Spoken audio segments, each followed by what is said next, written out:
Tegh Bahadur 9th गुरु रहे। और औरंगजेब जब सत्ता में आए तो गुरु तेग बहादुर से उनकी कहानी बिगड़ी सबसे ज़्यादा। यहाँ पर सिखिज्म और मुग़ल सत्ता बिल्कुल आमने सामने थी खड़ी हुई। ठीक है, देखिए सिखिज्म में चीज़ें बड़ी ही रिजिड तरीके से फॉलो की जाती हैं। ठीक है, मानना उसको जो है डिजायरेबली सेकंड थिंग है, पहले उसे मानना ही है। ठीक है, ब्लू स्टार ऑपरेशन जो हुआ उसमें एक कैंडिडेट आएंगे भिंडरवाला।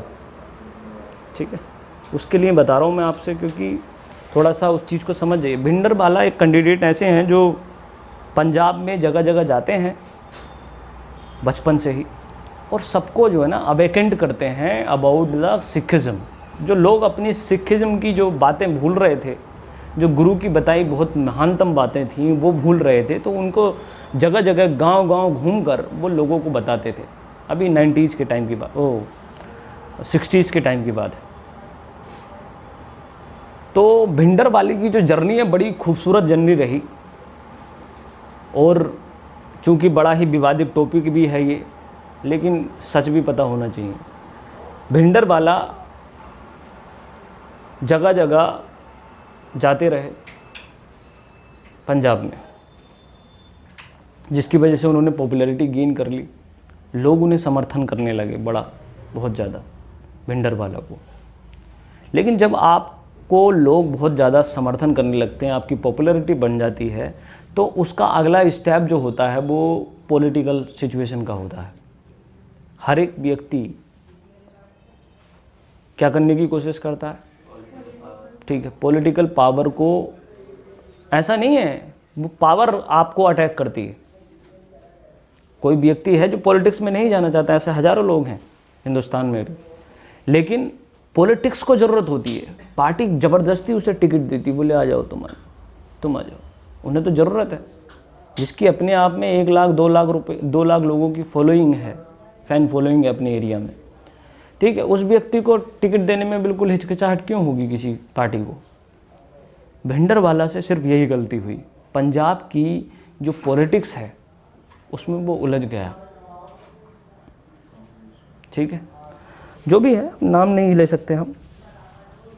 और उसके बाद में भिंडरवाला ने जो कॉन्सेप्ट दिए थे बड़े सख्त दिए थे, बड़े अच्छे कॉन्सेप्ट दिए थे। बोले कि कोई भी गांव जो पिंड चलता है, पंजाब में पिंड बोलते हैं गांव को, कि किसी भी पिंड में कोई भी व्यक्ति की या फिर किसी भी लड़की की शादी होती है, उस लड़की की शादी में जो है 10 लोगों से ज़्यादा कोई व्यक्ति नहीं जाएगा। ठीक है, उसका खर्चा जो होगा वो सिखों के गुरुद्वारे की तरफ से होगा, चाहे वो आप अमीर हैं या गरीब हैं। गुरुद्वारे के माध्यम से आपकी शादी होगी। Gurdwara will be a very strong organisation for the Sikhism. ठीक है, इन चीज़ों को जब वो करवाया और सामाजिक कुरीतियों को जब वो प्रतिघात करने लगा, बहुत पॉपुलैरिटी मिली भिंडरवाला। इसलिए आज तक जो है पंजाब में भिंडरवाला को टेररिस्ट नहीं कहा जाता। आज तक आप देखना, कांग्रेस की गवर्नमेंट अछूती रही 1984 के बाद में। ठीक है, अब जाकर ठीक है 21st सेंचुरी में जाकर पंजाब में कांग्रेस की गवर्नमेंट बन पाई है ठीक से। समझ रहे हैं? वो भी एक अलग सेगमेंट है, उसका मैं बताऊंगा। लेकिन भिंडरवाला जो है कि जो जर्नी है, शुरुआती जर्नी, वो कैसी रही है? वो बहुत अच्छी रही है। ठीक है, कहानी उसकी बिगड़ी जब वो पॉलिटिकल हो गया, और पॉलिटिकल सिचुएशन में फिर उन्होंने एक डायलॉग बोला, खलीसा। ठीक है, बोले खालिस्तान बनाएंगे हम। अब देखिए, प्योरिटी, खालिस्तान का, खालिसा का मतलब क्या है? प्योरिटी। ठीक है, खालिस्तान का मतलब हो गया उर्दू में पाकिस्तान। ठीक है, क्योंकि पाक का मतलब क्या है? प्योर। ठीक है, और गुरुमुखी या फिर सिखिज्म में खालिसा का मतलब क्या है? प्योर। ठीक है, तो वही डिमांड कर दी। बोले क्या करोगे? बोले पाकिस्तान बनाएंगे, सॉरी खालिस्तान बनाएंगे। बोले कहाँ बनाओगे? बोले पंजाब में बनाएंगे, हिंदुस्तान के और पाकिस्तान के पंजाब का अपना एक प्रांत होगा, अपना एक देश होगा जिसका नाम होगा खालिस्तान। ठीक है। अब देखो सिखिज्म का ना ये प्रिंसिपल ही खराब है, इस्लाम का भी यही प्रिंसिपल खराब हो जाता है। ठीक है। नानक ने कहा था Nanak belongs to the universe, मैंने बताया वही वाला point, and you belongs to the Punjab. तुम्हारे बैटलफील्ड में और उनके बैटलफील्ड में अंतर है। मैंने बताया कि एक गरीब से गरीब आदमी, ठीक है, वो क्या कहेगा, मैं फलां गांव से हूँ, मैं फलां शहर से हूँ। ठीक है। थोड़ा बढ़ोगे मैं उत्तर प्रदेश से हूँ। ठीक है, उसी पे एम्फसाइज करोगे। ऐसा ही खालिस्तान के लिए रिप्लाई किया। जब आप इसके कोर सेक्शन में जाओगे खालिस्तान को हैंडल नहीं कर पाओगे आप, टॉपिक बहुत सेंसिटिव है। पंजाब कैडर मिल गया तो अब पंजाब में खालिस्तान जो इशू है उसकी नींव डाल दी भिंडरवाला ने। ठीक है।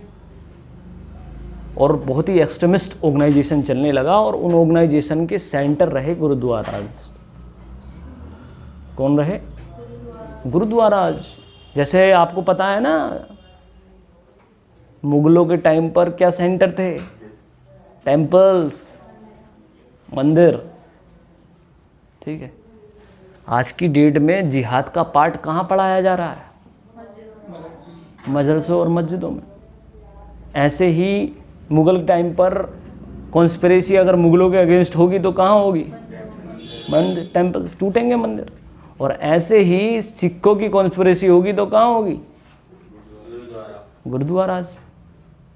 इसलिए Indira Gandhi Blue Star operation करवाएंगी, टूट जाएगा मंदिर,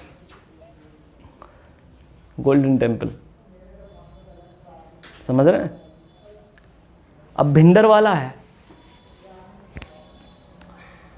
अब भिंडरवाले की सिचुएशन आपको पता चलेगी। खालिस्तान, अब इसके कोर सेक्शन का मैंने बता दिया। अब अगर तुम्हें खलीसा ही बनाना है तो इस पूरे प्लेनेट को बनाओ, ये कहना चाह रहा हूँ मैं।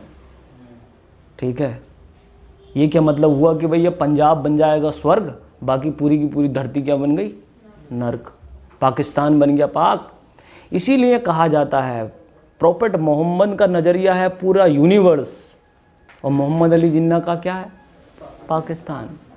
नज़रिए का बात है। ऐसे भिंडरवाला, ठीक है, सिर्फ पंजाब तक है, और नानक द एंटायर यूनिवर्स। ठीक है। ऐसे हिंदुस्तान में हिंदू राष्ट्र आज आएंगे, आज की बात में हिंदू राष्ट्र पे आएंगे आज।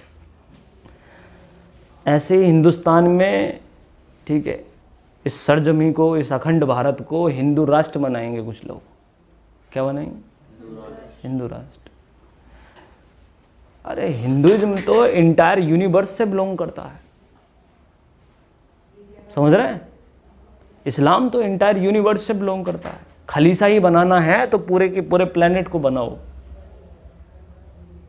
दिस इज द मेन कोज और सबसे इंपॉर्टेंट पॉइंट जहां पर आप खालिस्तान को क्या कर सकते हो? शांत कर सकते हो। ठीक है। वरना आपको पॉइंट नहीं मिलेंगे। तो किंडर वाले की खैर छोड़ो,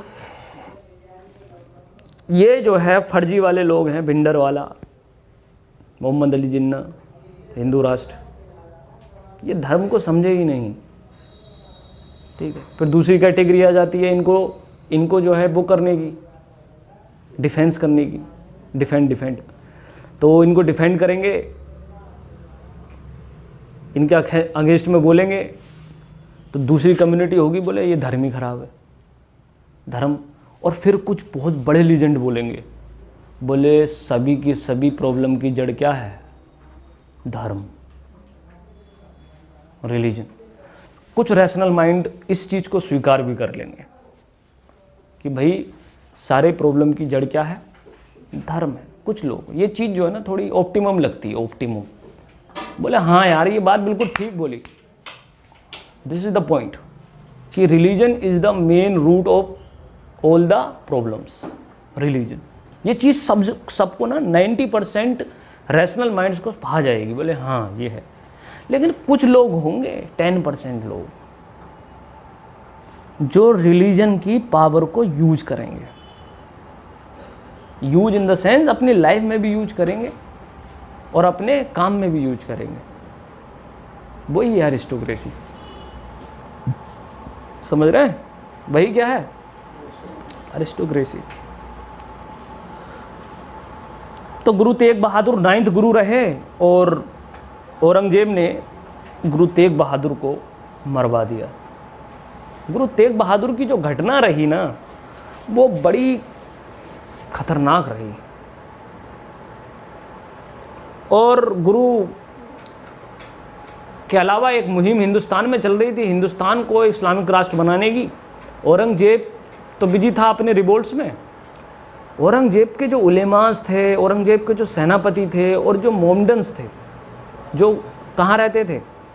औरंगजेब के इर्द गिर्द रहते थे, वो लोग अपने आप को शहंशाह समझ रहे थे।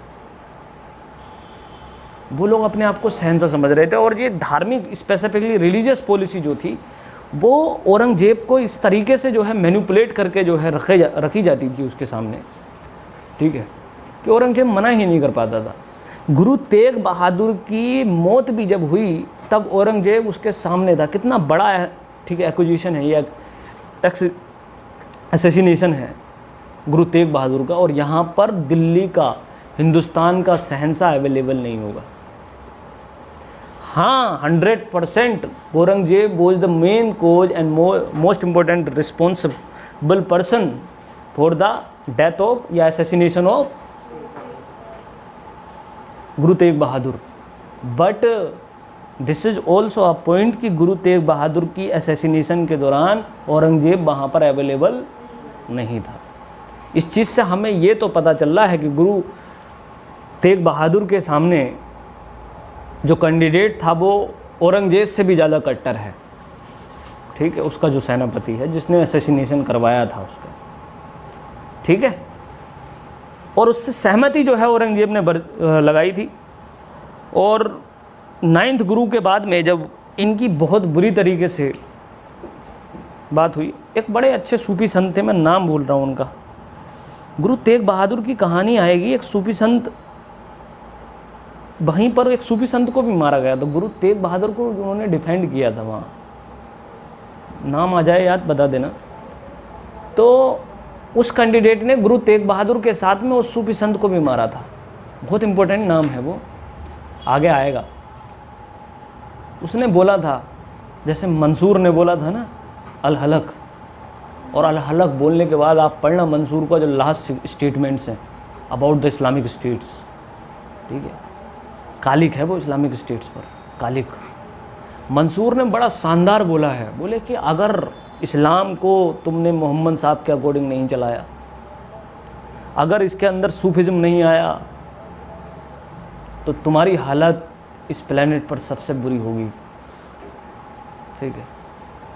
और वो जाहिलियत वाला समय फिर दोबारा आएगा इस्लामिक स्टेट। मंसूर के डायलॉग बड़े शानदार हैं, बड़े इम्पोर्टेंट है इस्लामिक स्टेट्स के लिए। और उसने सिर्फ एक बात बोली कि आत्मा ही क्या है? परमात्मा है। उसने बोला कि मैंने अल्लाह का कनेक्शन स्थापित कर लिया भाई लोग, सच में मैंने अल्लाह महसूस किए हैं, मैं ऐसा महसूस करता हूँ जैसे मुझ में अल्लाह है। यही अल हलक है। सूफिज़म के अंदर क्या है? यही तो है। सूफिज़म में अपने आप को इंसान भूल जाता है, नाचते नाचते घूमते घूमते। आप देखो, ठीक है, बड़ा शानदार है। रूमी बताया था मैंने, रूमी, ठीक है, वो क्या काम करता था? वो बस एक ही काम करता। रूमी को पढ़ोगे यकीन नहीं होगा, रूमी की ऑटोबायोग्राफी पढ़ने के बाद। बोले यहाँ एक सेंटर पॉइंट है यहाँ, और जब हम घूमते हैं तो वो सेंटर पॉइंट भी घूमता है, घूमते घूमते वो सेंटर पॉइंट रुक जाता है, और उसका कनेक्शन कहाँ से हो जाता है? ऊपर से हो जाता है। और रूमी इतना घूमता है, इतना घूमता है, घंटों घंटों। इसने देखा होगा आपने, सूफी संत क्या करते हैं? घूमते हैं। सूफीज़म में घूमने की दस्तूर है। तो वो जो सेंटर पॉइंट है, वो कहते हैं यहाँ कुछ होता है। आप एक्सपेरिमेंट भी नहीं कर सकते, लेकिन आप सोच कर तो देख सकते हो। जब हम घूमते हैं तो एक तो चक्कर खा लेते हैं, ठीक है, एक तो चक्कर खा के गिर जाएंगे, बेहोश हो जाएंगे बुरी तरीके से। लेकिन सोचो कि तुमने प्रैक्टिस के माध्यम से ऐसा माहौल ग्रेन कर दिया कि तुम घूमते ही रहो, क्या करते रहो, घूमते रहो। तब आपका ये जो मेंटल अप्रोच है, कॉन्साइंस है पूरा का पूरा, ये किससे कनेक्ट कर जाएगा, ये डिवाइन पावर से कनेक्ट कर जाएगा। यही रूमी ने किया, यही मंसूर ने किया, इसी को अल-हलक बोला, ठीक है, इसी को क्या बोला, अल-हलक। अल-हलक एनर्जी जो है बूस्ट करती। 9th गुरु तेग बहादुर से, गुरु तेग बहादुर के सामने एक प्रपोजल आया था, सिंपल सा, बोले कि आप अपना धर्म बदल लीजिए, ठीक है। गुरु तेग बहादुर को प्रपोजल आया था सिर्फ, और गुरु तेग बहादुर अपनी जगह से चले गए, बोले Sikh community must be converted into Islam. ये आया, बोले अरे रे रे मैं खुद चाह रहा हूँ। तो गुरु तेग बहादुर चले गए, और गुरु तेग बहादुर ने कहा, बड़ी शानदार बात कही कि भाई मुसलमान बनना है। तो गुरु तेग बहादुर ने, कौन नहीं बनना चाहता मुसलमान बे, कौन नहीं बनना चाहता, ठीक है। यहाँ इस पूरी की पूरी कम्युनिटी में, इस सूफी संत को, इसके अलावा कोई मुसलमान नहीं। तुम बनाओगे मुझे मुसलमान। गुरु तेग बहादुर लास्ट सीन कि तुम बनाओगे मुझे मुसलमान। इसके अलावा इस पूरे के पूरे इंटायर दिल्ली मुगल सल्तनत में क्या नहीं है, कोई मुसलमान नहीं है, ठीक है। और कौन नहीं बनना चाहता मुसलमान, ठीक है। फिर कुछ नहीं, गुरु तेग बहादुर को जो है असैसिनेट कर दिया जाता है वहीं पर, दिल्ली के चौक पर, बड़ी खतरनाक तरीके से। और वो असैसिनेशन जो है बड़ा खतरनाक रहा सिखिज्म के लिए। सिखिज्म ने फिर बोल दिया, बोले 1 लाख थे एक लड़ावा, तभी गुरु गोविंद सिंह कहलावा। फिर वो डायलॉग आ गया, फिर लोगों को, सिखिज्म तो पागल हो गया। फिर बोले मरना तो है ही हमें, कहानी हमारी क्या है, ख़त्म है, मरना तो है ही, लेकिन हम ऐसा मरेंगे, ठीक है, कि इंटायर वर्ल्ड याद रखेगा। और गुरु गोविंद सिंह का जो 10th जो गुरु बने गुरु तेग बहादुर के बाद, सिखिज्म इस टाइम पीक पर था। और सिखिज्म का ऐसा रूप किसी भी रिलीजन में नहीं देखा गया, ठीक है। नाच नाच कर मारा उन्होंने, ठीक है। बड़ा, आप देखो गिद्दा है, भांगड़ा है, गिद्दा कर करके, भांगड़ा कर करके मारते थे वो लोग। और एक एक ने, मैं आपको बता रहा हूँ, एक एक व्यक्ति ने, सिखिज्म के एक एक व्यक्ति ने कई कई हजार लोगों को मारा था। इसे कहते हैं पावर ऑफ इंतथियाज्म, ठीक है। एक छोटी सी पलटन लेकर चले थे ये सिख, छोटी सी पलटन, और उस तरफ पूरा का पूरा हजूम किसका था, मुगलों का, समझ रहे हैं। और फिर सिखिज्म अपनी परचम पर था, और गुरु गोविंद सिंह 10th गुरु बने, ठीक है। और फिर गुरु गोविंद सिंह ने वो किया जो प्रॉफेट मोहम्मद ने भी किया था, सबने किया। उन्होंने हथियार उठाया और तलवार उठाकर बोला कि अब हथियार उठाना पड़ेगा, ठीक है, गजबाए हिंद अब यहीं से होगा, हथियार उठाना पड़ेगा। सूफी संतों में एक लास्ट अपेक्स होता है, जितने भी ये कम्युनिटी है सेंट की, इनका एक लास्ट अपेक्स होता है। जब सोसाइटी फेल हो जाएगी, ध्यान से सुनो मेरी बात, जब सोसाइटी फेल हो जाएगी, दुनिया के सारे मैकेनिज्म फेल हो जाएंगे, तब लास्ट में एक्टिवेट होते हैं सूफी संत, लास्ट में एक्टिवेट होते हैं संत। तभी मैं बता रहा हूँ, भारत को कौन बचाएगा, इंडिया को कौन बचाएगा, भारत। हिंदुस्तान में भी हैं, ठीक है, बहुत हैं लोगों की, बहुत अच्छे अच्छे लोग हैं हिंदुस्तान के अंदर, ठीक है। फिर लास्ट में क्या होगा, यही होगा, जब हर एक मैकेनिज्म फेल हो जाएगा, संतों की मृत्यु होगी, और फिर संत ही क्या उठाएगा, हथियार। The philosophy of Parshuram, the philosophy of prophet Mohammed and the philosophy of Guru Gobind Singh is the equal philosophy, ठीक है। और गुरु गोविंद सिंह फिर फाइनली क्या उठा लेते हैं, तलवार उठा लेते हैं। वक्त आ चुका है फाइनली, अब होगा गजबाए हिंद, ठीक है। तो गुरु गोविंद सिंह ऐसे व्यक्ति थे जो स्पीचेस देते थे, प्रीचिंग करते थे, और एक तरफ बैटल फील्ड में लड़ते थे, भगत सिंह बन गए ये, ठीक है। एक तरफ प्रीच करेंगे वो बहुत अच्छी तरीके से, और दूसरी तरफ क्या करेंगे, बैटल फील्ड में लड़ेंगे। और उन्होंने बोला तो कुछ नहीं, ये बहुत अच्छी बात कही गई कि सभी प्रॉब्लम्स का अंत, ठीक है, वही है संत। इनकी एक बहुत अच्छी बात थी, इनके बारे में कही गई, और ये है हिंदुस्तान में। सामने आ गए ना संत कभी हिंदुस्तान के, ठीक है। ये जो कम्युनिटी है ना, सूफी संत, ओलियाओं की फौज, ठीक है, प्रॉफेट मोहम्मद की फौज, ये कभी आ गई कम्युनिटी सामने, सब के सब रखे रह जाएंगे ये A to Z। Islamic state और हिंदू राष्ट्र, ये सब चीज़ें वो बहुत कम हैं, लेकिन वो खालसा सेना है। कौन है? इस्टेब्लिश किया इन्होंने खालसा सेना को।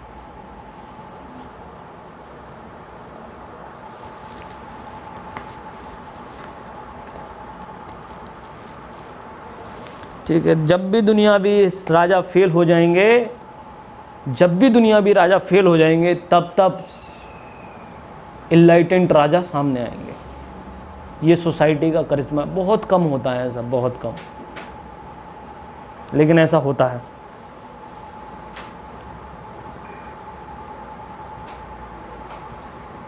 ठीक है, बड़ा इंतज़ाम भरा इन्होंने सिखिज्म के अंदर, बहुत ही इंतज़ाम, इतना तगड़ा इंतज़ाम भरा कि आज तक उसका इंतज़ाम ख़त्म नहीं हुआ है।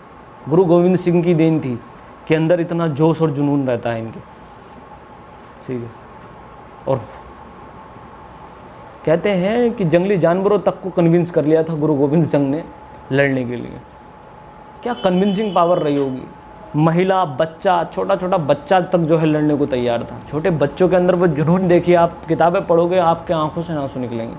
इतने छोटे छोटे बच्चे तलवार उठा के निकले, छोटे छोटे बच्चे बिल्कुल।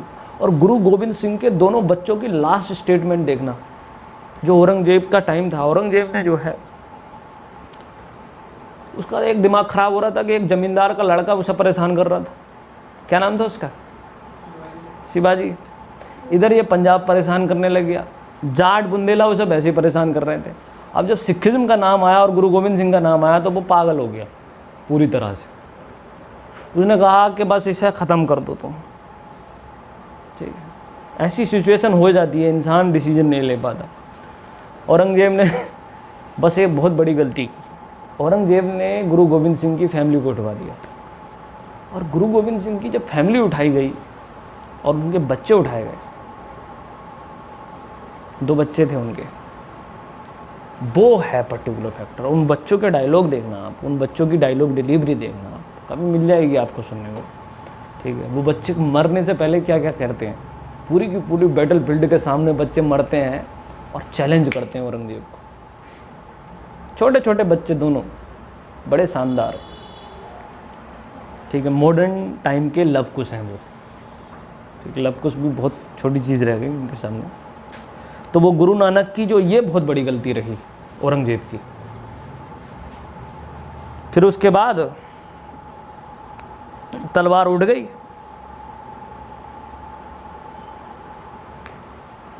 मुगलों की फौजों ने जो है, फौजों ने बोला मैंने, औरंगजेब तो पीछे है, मुगलों की फौजों ने पंजाब में लूट मार स्टार्ट कर दी, ठीक है। लूट मार, परिवारों को मार देना, उन्हें लूटना, ये स्टार्ट कर दिया मुगलों ने, मुगलों की सेना ने। और भला आदमी कहाँ गया वो? दक्षिण। अब आप ऐसे पढ़िए, आप देखिए औरंगजेब कहाँ, ठीक है, और ये मुगलों की सेना कहाँ, ठीक है, ठीक है। कहानी बिगड़ी हुई इस तरीके से। मुगलों की सेना ने बहुत अत्याचार किए हैं, और इन अत्याचारों में उन्होंने सारे के सारे जो कानून होते हैं जेनेवा कन्वेंशन टाइप के, ठीक है, समझ रहे हो नहीं, वो सारे कानून तोड़ दिए, ठीक है। हर चीज़ का अपना रूल होता है। आज की डेट में जेनेवा कन्वेंशन के माध्यम से वॉर होते हैं, आपको पता होना चाहिए। पहले भी जो है ना बहुत सूर्यास्त सिस्टम था, ठीक है, और बैटल के, युद्धों के बड़े नियम और कानून होते हैं, और नियम कानून को फॉलो करना भी बड़ा ज़रूरी होता है। मुग़ल सेना ने वो नियम कानून तोड़ दिए, जनेवा कन्वेंशन छोड़ दी, और फिर सिख धर्म को, नमस्कार, सिख धर्म को जो मिला वो प्योर ऑक्सीजन मिला गुरु गोविंद के इन फैक्टर्स से। गुरु गोविंद ने जो है सिखिज्म में ऑक्सीजन डाल दिया, और फिर बाद में गुरु गोविंद ने कहा कि मैं ही अंतिम गुरु हूँ, लास्ट। ठीक है, अब ये जो रिलीजन है अपने प्रिंसिपल पर चलेगा, दौड़ेगा, और इस पूरे वर्ल्ड पर जो है क्या करेगा, राज करेगा। ठीक है, मेरा ही लास्ट सेगमेंट था, और वो ज़रूरी भी था, बहुत इंपॉर्टेंट है। देखो नेपोलियन बोनापार्ट, मैंने बताया कि एक एनलाइटेंड आदमी कभी दूसरों को क्या नहीं बना सकता। ठीक है, ये जो है अपने हाथ में नहीं है। Napoleon can not make another Napoleon, Ashoka can not make another Ashoka, Amitabh Bachchan can not make another Amitabh Bachchan.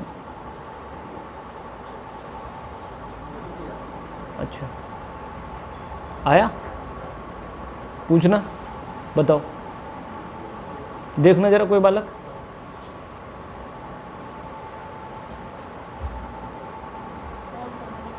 Pause कर दो। तो गुरु गोविंद सिंह ने अपने आप को अपना क्या सिख धर्म का क्या स्थापित कर दिया, लास्ट गुरु स्थापित कर दिया। और उसके बाद में भैरोवाल युद्ध में उनके बच्चे मारे गए थे। दिल्ली में जो है उन्हें लेकर गया उनका सेनापति, और ऊपर से फिर उन्हें फांसी दी गई थी। गुरु गोविंद सिंह ने 5 के जो बताए हैं उनकी स्थापना की गई। गुरु गोविंद सिंह ने कहा कि सिखों को ये 5 के फॉलो करने। 5K के बारे में बताओगी? कंघा, कड़ा, केस, कच्छा और कृपान, ये 5K जो है फॉलो करने हैं हर एक सिख को। और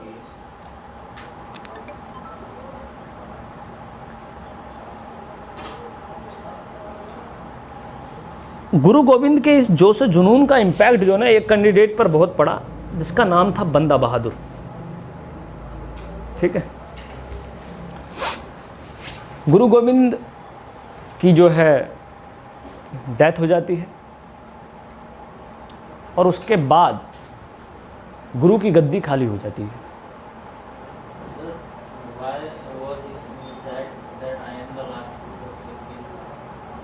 देखिए, हाँ, मैं आपको यही बता रहा था कि आपको कहीं ना कहीं रुकना और थमना तो पड़ता ही है। जब आपको पता है कि आपने कोई बड़ी चीज़ इस्टेब्लिश कर दी है, ठीक है, अब प्रॉफेट मोहम्मद एक दूसरा प्रॉफेट मोहम्मद नहीं बना सकते, इसलिए उन्होंने खलीफा की व्यवस्था स्टार्ट की, वो भी करवाई गई।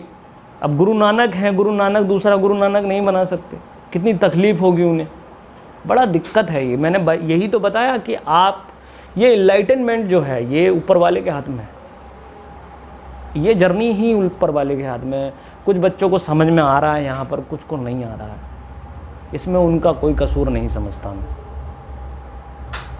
ऊपर वाला चाहे, ऊपर वाले का मतलब जो भी इनलाइटेंड पावर है, ऑलमाइटी है, ओमनीपोटेंट, ओमनीसेंट, जो भी कुछ कहना चाहो कह सकते हो, जो ऑलमाइटी है वो किसका ढक्कन खोलता है कब, ये उसके हाथ में है।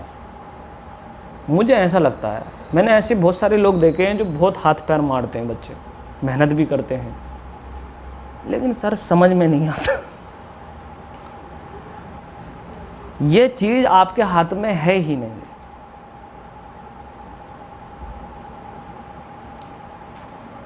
ये किसको इंटरेस्ट जनरेट करवाना है, किसको इंटरेस्ट जनरेट नहीं करवाना है, इसका कोई मैकेनिज्म थोड़ी ना है। आपकी ज़िंदगी में देखना, आप वही चीज़ आपको बाद में समझ में आती है खुद से ही, अपने आप। आप 9th क्लास में कितना रो रहे थे मैथ की किताब देखकर, ठीक है, बच रहे थे, पेट में दर्द बता रहे थे। टेस्ट होता था तो ऐसा लगता था जैसे न्यूक्लियर बॉम्ब गिरेगा आज। समझ रहे हैं आप? ये मेंटल अप्रोच है, इससे ही तो कनेक्शन है ऊपर वाले का। अब ये चीज़ आज आप बैठकर दोबारा वही 9th क्लास की किताब पढ़वाएं आपसे, ये दिखवाएं, या वही मैथ्स दें, आप बिना पढ़े करे जा रहे हैं आप। तब समझ में नहीं आया, अब क्या हो गया, समझ में आ गया। जिंदगी में समझ में आना ही है, वही मुक्ति है। तभी व्यक्ति जब मरते हैं ना, जिनको समझ में आ जाता है, वो लास्ट में मुस्कुराते हैं, ठीक है। और जो लोग नहीं समझ पाते, वो लास्ट में मुस्कुराते नहीं है, वो तड़पते हैं। समझ गए? जिंदगी को समझना बहुत ज़रूरी होता है, किसी चीज़ को समझना बड़ा ज़रूरी होता है। और ऊपर वाले से अगर दुआ ही करनी है ना, तो दुआ करो सद्बुद्धि की। किसकी? इससे बेहतरीन दुआ मैं कुछ समझता नहीं हूँ इस पूरे प्लेनेट पर। क्योंकि जिसको बुद्धि तो सबके पास है, जिसको सद्बुद्धि आ गई ना, जिसको सद्बुद्धि आ गई, उसकी तो सारी प्रॉब्लम खत्म, सारी समस्याएं खत्म। हमारा मैकेनिज्म ही उल्टा है, हम प्रॉब्लम हटाने की बात करते हैं, ठीक है। अरे भाई साहब ये मत करो, ये करो कि प्रॉब्लम और आ जाए, बल्कि दुगनी नहीं चौगनी आ जाए, मगर उसको हैंडल करने की क्या आ जाए, सद्बुद्धि आ जाए। ये करिश्मा है ऊपर वाले का। इसलिए एनलाइटनमेंट आपके हाथ में नहीं है, कोशिश करो, वो कोशिश आपके हाथ में है, और वो कोशिश इंडिविजुअल है। क्या है?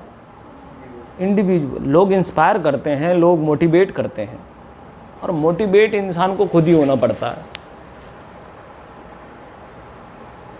जब जब आप खुद मोटिवेट होंगे, तब तब आप आगे बढ़ते चले जाएंगे। तो गुरु की गद्दी, जब आपको पता है आपका अच्छा खासा मैकेनिज्म बन गया है, रिलीजन इस्टेब्लिश हो गया है, और आपको पता है कि कोई ऐसा बासिंदा नहीं बचा जिसको मैं क्या कह सकूं, अपना अगला गुरु कह सकूं, तब आपको कहीं ना कहीं थम जाना होता है। वो कहना होता है कि ये लिगेसी है, इसको संभाल कर रखना, ठीक है। ये जो लिगेसी है, इसको क्या करना, संभाल कर। हम सिर्फ इतना कह पाते हैं, और सबको पता है, उन लोगों को भी पता है कि ये संभल नहीं पाएगी, ठीक है। अमिताभ बच्चन मेगा स्टार हैं बॉलीवुड के, ठीक है। अब उनका जो बच्चा है अभिषेक बच्चन, उसमें उनका कोई दोष नहीं, समझ रहे हैं।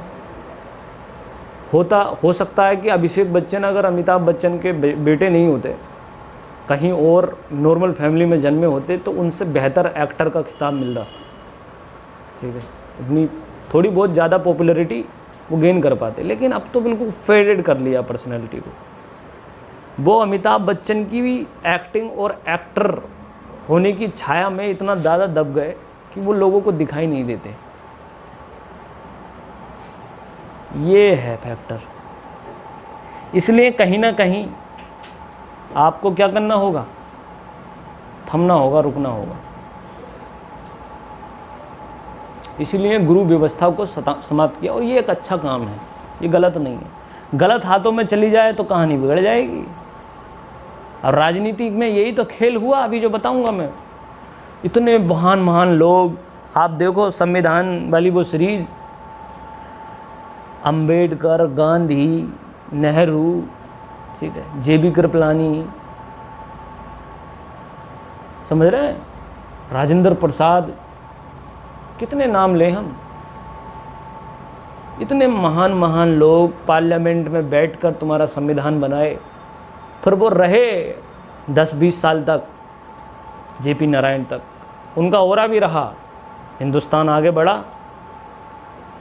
फिर ये जो सत्ता है, ये इनकॉम्पिटेंट लोगों के हाथ में गई, और फिर आज का हिंदुस्तान देख लो आप।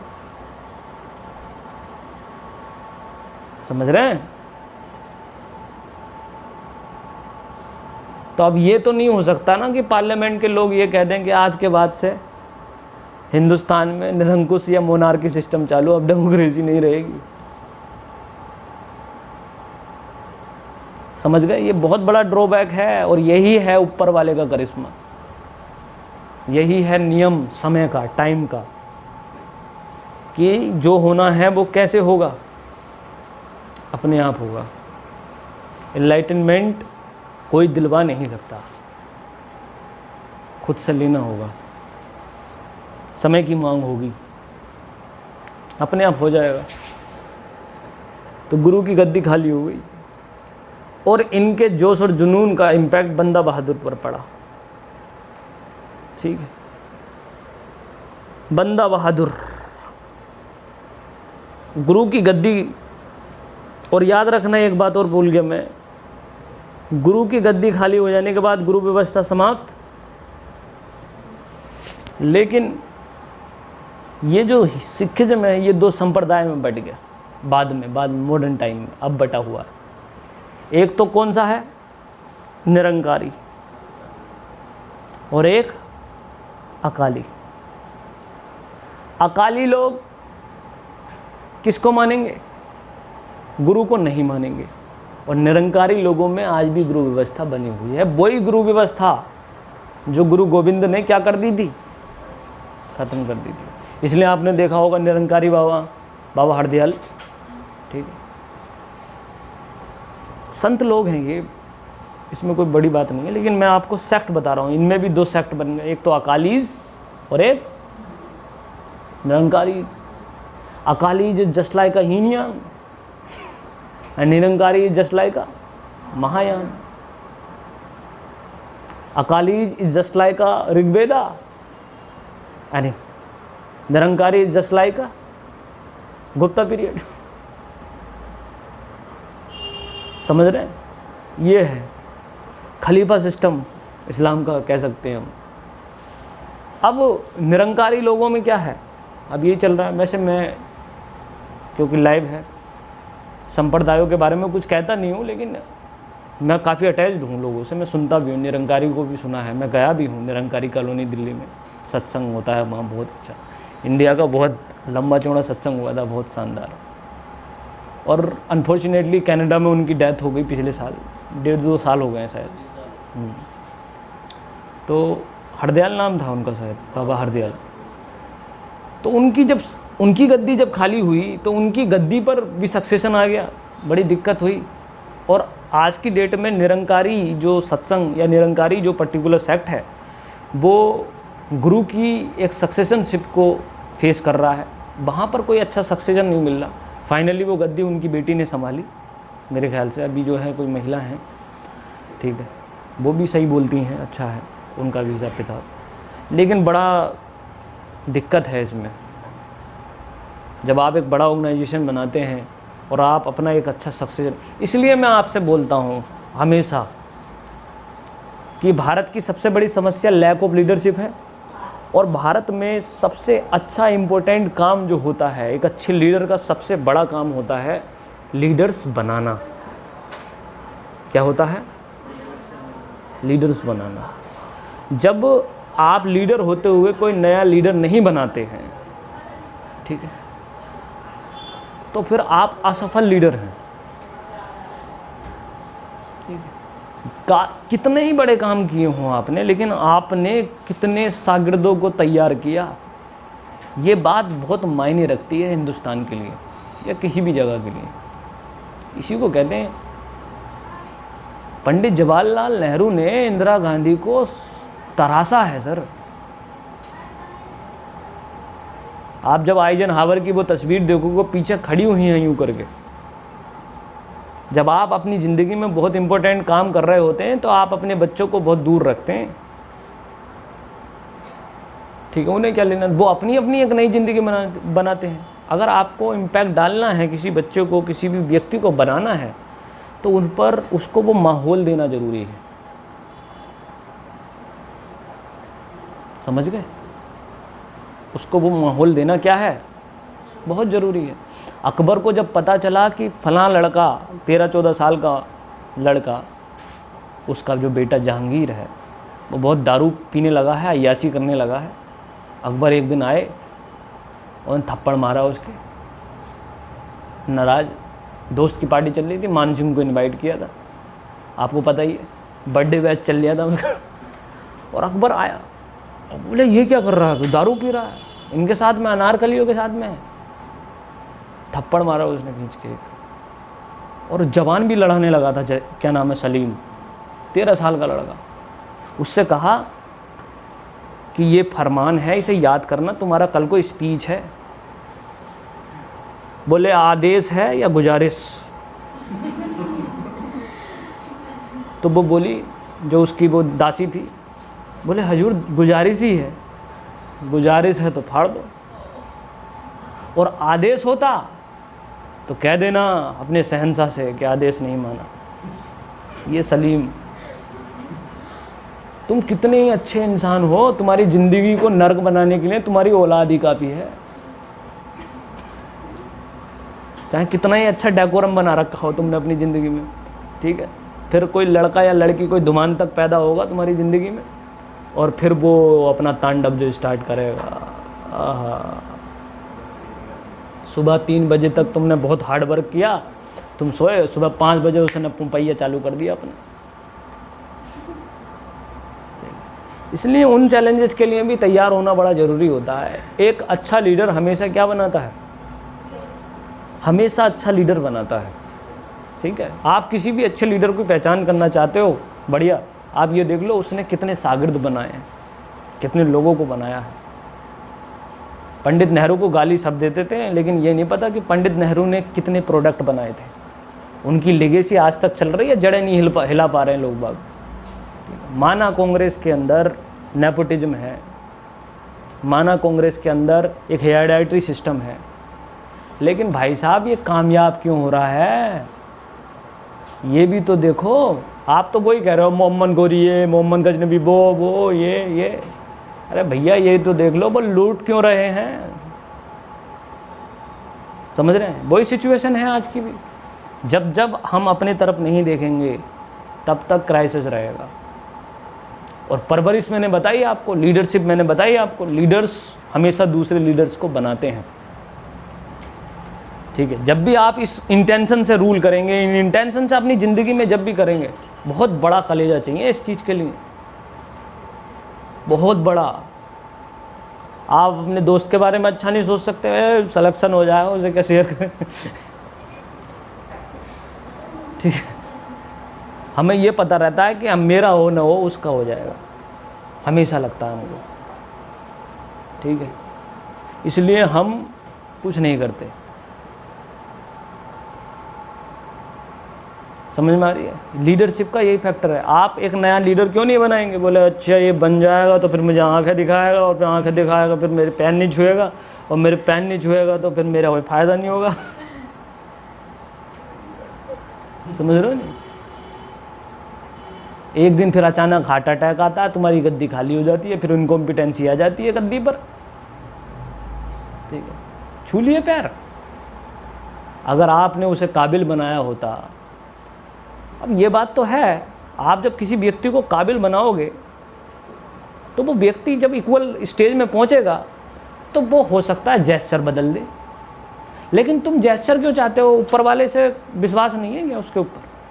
तुम अच्छा काम करोगे तो वो दर्ज कर लेगा खाते में, नहीं करोगे तो नहीं होगा। तुम किसी को काबिल बना सकते थे और तुमने काबिल नहीं बनाया, इससे बेहतर, इससे बुरी बात कोई नहीं है।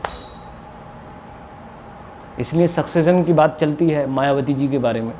मैं बड़ा सम्मान करता हूँ मुलायम सिंह यादव, मायावती, लालू प्रसाद यादव, ये सब लोग बहुत अच्छे हैं, लेकिन सक्सेसर चुनना भी तो बहुत ज़रूरी होता है, ठीक है। बसपा में बहुत बड़ा क्राइसिस चल रहा था, चल ही रहा है, तो एक क्राइसिस इस वजह से भी चला और समझ में आया कि भाई बसपा में कोई नया लीडर नहीं आया, सिर्फ एक कैमरा एक कैंडिडेट पर फोकस रहता था, जो कहना है, जो सुनना है, वो एक ही कैंडिडेट कहता सुनता है, ठीक है। इस तरह से कहानी बदली और फिर बाद में जब सक्सेसिव के क्वेश्चंस पूछे गए तो आंसर भी कोई सही नहीं मिला, ठीक है।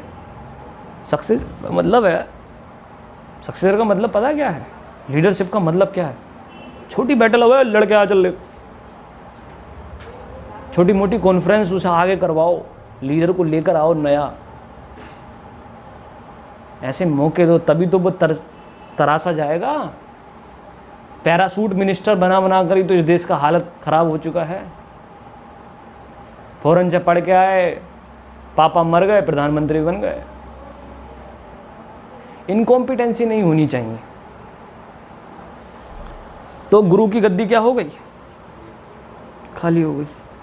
गुरु की गद्दी खाली हो गई और बंदा बहादुर पर पड़ गया इम्पैक्ट बहुत बड़ा।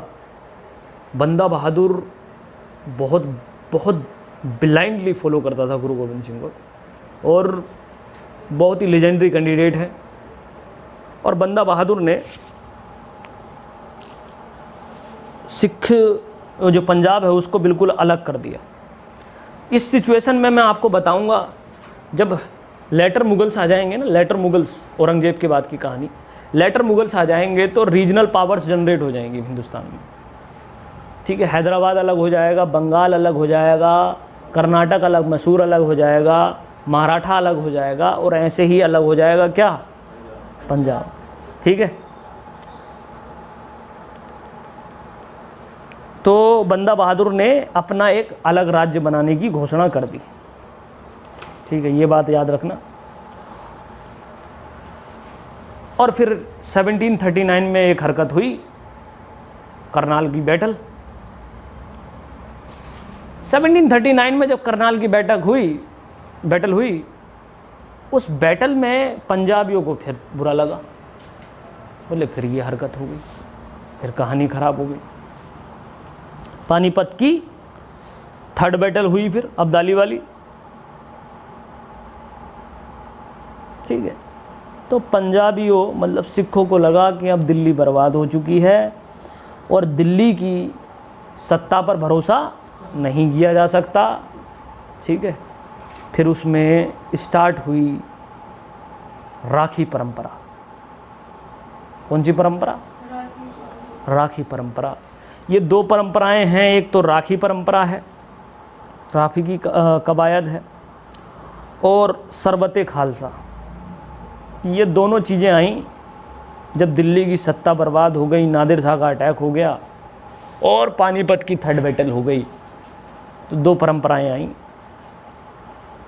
तो इसमें क्या किया, गुरु गोविंद सिंह ने जो खालसा सेना बनाई थी, ठीक है,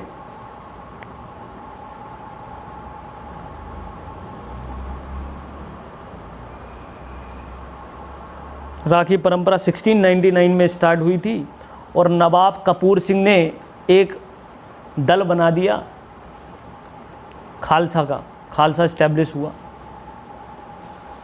खालसा को जो है दलों में बदल दिया, मिलिट्री को।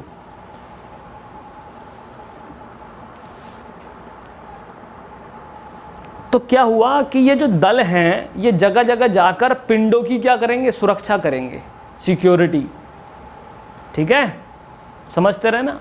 अब पिंडों की सिक्योरिटी करेंगे और पिंडों की सिक्योरिटी करने के बाद में पिंड उन्हें कुछ टैक्सेशन के रूप में, खाने पीने के रूप में और अच्छी अच्छी चीज़ों के रूप में उन्हें जो है उनका क्या देंगे? पे बैक करेंगे उनको। यही सिस्टम राखी परंपरा कहलाया।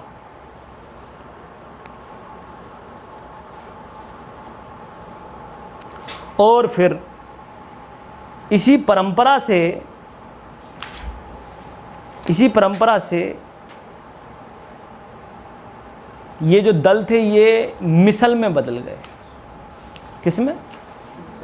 मिसल में बदल गए। 12 से 14 मिसल थे उस टाइम पर। और मिसल का मतलब कहा स्वयं सेवकों की टोली।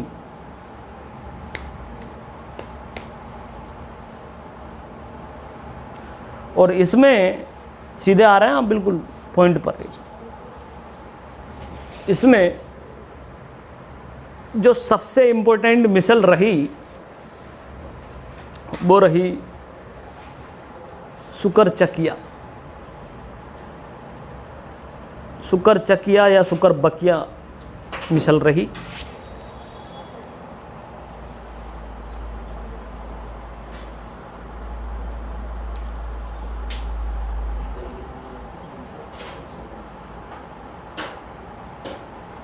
ये मिसल महासिंह नाम के व्यक्ति ने जो है इस्टेब्लिश की थी। महासिंह ये बहुत मजबूत हो गई और यहीं पर बने भारत के अंतिम राजा, जिनके बारे में अच्छा कहा जा सकता है। हिस्टोरियन कहते हैं कि मिडिवल हिस्ट्री का वो राजा जिसके बारे में, या फिर भारत का वो राजा जिसके बारे में अंतिम बार कुछ अच्छा कहा जा सकता है, महाराजा रणजीत सिंह।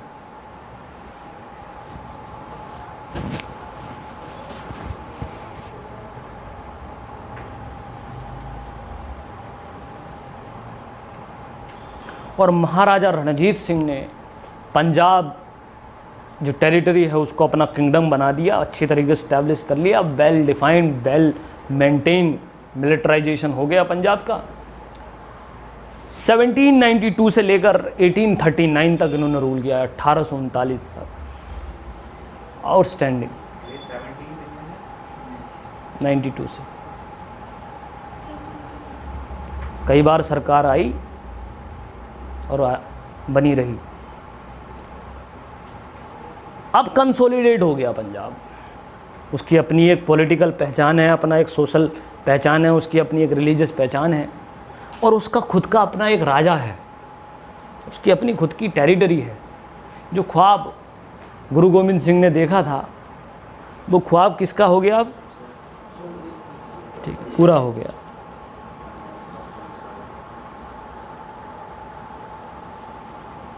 ठीक है। मिसल्स को बनाने में बंदा बहादुर का बड़ा रोल था। बंदा बहादुर ने बड़ी जान डाली इसे राज्य बनाने में। अब बंदा बहादुर के साथ में दिक्कत क्या थी, ध्यान से सुनिए। बंदा बहादुर बहुत अच्छा काम कर रहा था, वेलफेयर का काम कर रहा था, जगह जगह घूम कर सबको अवेकेंट कर रहा था, अवेयर कर रहा था, बहुत आगे जा रहा था बंदा बहादुर। लेकिन बंदा बहादुर में एक कमी थी, बंदा बहादुर मराठा था। बंदा बहादुर जब मराठा था, और ये चीज़ क्योंकि तुमको पता है हर धर्म में क्या पैदा हो जाता है, प्रीस्ट क्लास पैदा हो ही जाता है, सिखिज्म में पीछे कैसे रहता। और ये चीज़ प्रीस्टों को पसंद नहीं थी। बोले यार ये मराठा इसे हटाओ। तो बंदा बहादुर की नाकामयाबी के पीछे उसके एक ये फैक्टर काम करता है कि वो प्योर पंजाबी नहीं था, पंजाब से बिलोंग नहीं करता था, बल्कि कहाँ से बिलोंग करता था? मराठा। वो मराठा था। फाइनली जाकर इसे कंसोलिडेट करता है राजा रणजीत सिंह।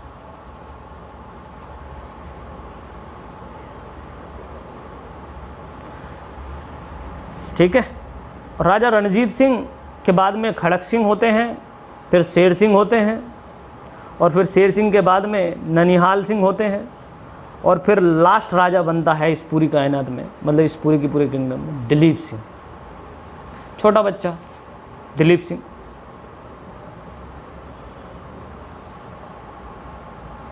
और यहाँ रणजीत सिंह की जो पत्नी होती हैं रानी जिंदा, क्या नाम है इनका?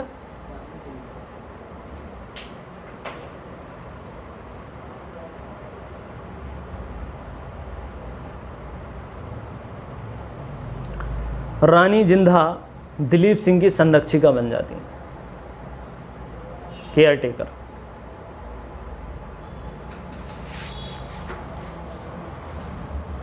अब देखिए, जी जी,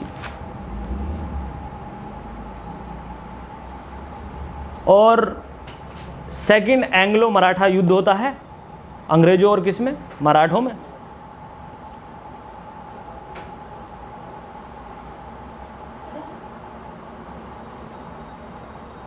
और इस युद्ध में ध्यान से समझिए, इस युद्ध में पंजाब हार जाता है। हारने के बाद में दिलीप सिंह और रानी जिंदा को सामने लाया जाता है। सामने ला के ब्रिटिश ईस्ट इंडिया कंपनी उनसे कहती है कि हम तुम्हें 50,000 पाउंड के साथ में ब्रिटेन भेज देंगे, तुम्हारे बेटे की पढ़ाई भी होगी अच्छी तरीके से और तुम्हें पेंशन भी मिलती रहेगी, तुम्हारा सम्मान हम करते हैं। कुछ था तो था नहीं, रणजीत सिंह की फैमिली ख़त्म हो चुकी थी। तो रानी जिंदा जो होती हैं वो रानी विक्टोरिया को, ठीक है, गिफ्ट में क्या देती हैं? कोहिनूर। जब उनसे मुलाकात वहाँ वो करती हैं तो इस तरह से कोहिनूर उनके हाथ में चला जाता है। ध्यान से समझिए, मैं अभी कोहिनूर पर वापस आ रहा हूँ, वापस स्टोरी में सुनाऊंगा कोहिनूर की स्टोरी। उसमें ये बात, ये डायलॉग याद रखिएगा कि हमने उन्हें गिफ्ट में दे दिया। कोहिनूर आज की डेट में महारानी विक्टोरिया के ताज में लगा हुआ है। अफगानिस्तान से वो रणजीत सिंह के पास में आया, रणजीत सिंह से रणजीत सिंह की वाइफ, और रणजीत सिंह की वाइफ से कहाँ पहुँचा? विक्टोरिया। समझ रहे हैं? इस तरह की ये जो जर्नी रही कोहिनूर की भी रही। और यहीं पर भारत का एक अच्छा राजा, जिसको हम कह सकते हैं कि जिसके बारे में कुछ भला कुछ कहा जा सकता है, महाराजा रणजीत सिंह की जर्नी भी समाप्त हो गई और यहीं से पंजाब की जर्नी भी समाप्त हो गई। पंजाब फिर किसका प्रांत बना? ब्रिटिश ईस्ट इंडिया कंपनी का प्रांत बन गया और आज की डेट में भारत सरकार का प्रांत है। ठीक है, पंजाब को दोबारा रेजुविनेट करने की कोशिश दोबारा से जो की थी वो इंदिरा गांधी के टाइम में किसने की? भिंडरावाला ने की थी। उसी तरह से कोशिश की थी, जो हमारी टेरिटरी है, ये है, वो है, खालिस्तान। और फिर भिंडरावाला को सप्रेस किया इंदिरा गांधी ने ब्लू स्टार ऑपरेशन के माध्यम से। ऑपरेशन ब्लू स्टार बहुत सारी चीज़ों से रिजेंबल करता है। टेम्पल उसमें इफेक्ट हुआ था और बहुत बड़ा विवाद भी रहा। पंजाब की जनता कांग्रेस की जो गवर्नमेंट है उससे नाराज़ हुई और बहुत सारे पॉलिटिकल थिंकर्स का मानना है कि कांग्रेस ने जो है एक सिख प्राइम मिनिस्टर को जब चूज किया था, मनमोहन सिंह को, तो उसके जहन में ये बात भी थी कि पंजाबियों को और सिखों को, जिनको हमने नाराज़ कर दिया है, उनको मनाने का समय आ चुका है।